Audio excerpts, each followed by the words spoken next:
Hi, MLA Pete Guthrie here. I haven't done one of these videos since my endorsement of Danielle Smith in the beginning of July, but due to sustained inflammatory and clearly flagrant comments from interim leader Jason Kenney, I felt it was necessary to chime in. On May 19th of this year, the day following Kenney's failed leadership review, a meeting was held at McDougall Place in Calgary to determine next steps, including who would represent the UCP as an interim leader. This meeting was attended by all 61 UCP MLAs, and it was determined by vote of caucus that Jason Kenney would remain as Premier. Although I did not vote in favor of this action, I had to respect the decision, but it did come with stipulations. Kenney provided his solemn word that he would not interfere in the leadership campaign, nor would he endorse any candidate. He also said he would not make major government policy decisions or appointments without caucus involvement. Jason Kenney has failed on almost all counts.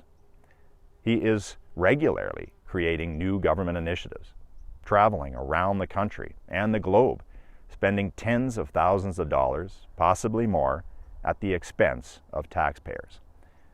With a month to go before the swearing in of a new leader, he and his establishment allocated the entirety of Alberta's $13 billion budget surplus.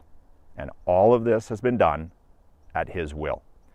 You see, we have had no further meetings, calls, or briefings since the one on May 19th.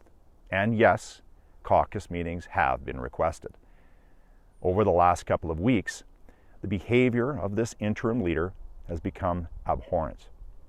He is now using government time and resources to launch what appears to be a vicious personal attack on the UCP's frontrunner candidate, Danielle Smith.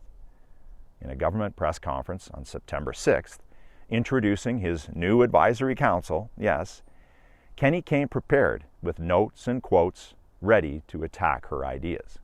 He called them catastrophically stupid, cockamamie, half-baked, stated Alberta would become a banana republic, and Kenney continued his use of leftist identity politics, stating that these ideas were put forward by the far right.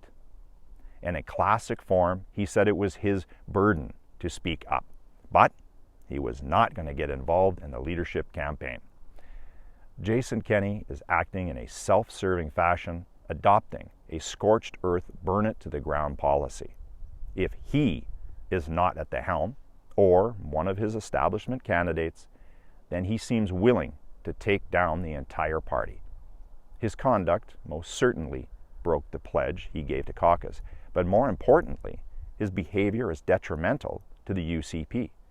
He is becoming a walking billboard advertiser for the NDP, and it is these very actions that validate why we are seeking a new leader.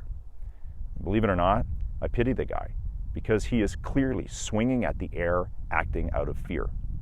Fear at the imminent loss of control, power, and notoriety that he once enjoyed. Unfortunately, rather than go out with dignity and leave a strong party with a unified caucus and a new leader to carry on the legacy of the UCP, one that he helped form, he is determined to see it torn down by his own hand. But, as he's done for the last couple of years, he fails to listen to caucus, to the party members, and to the people of this province.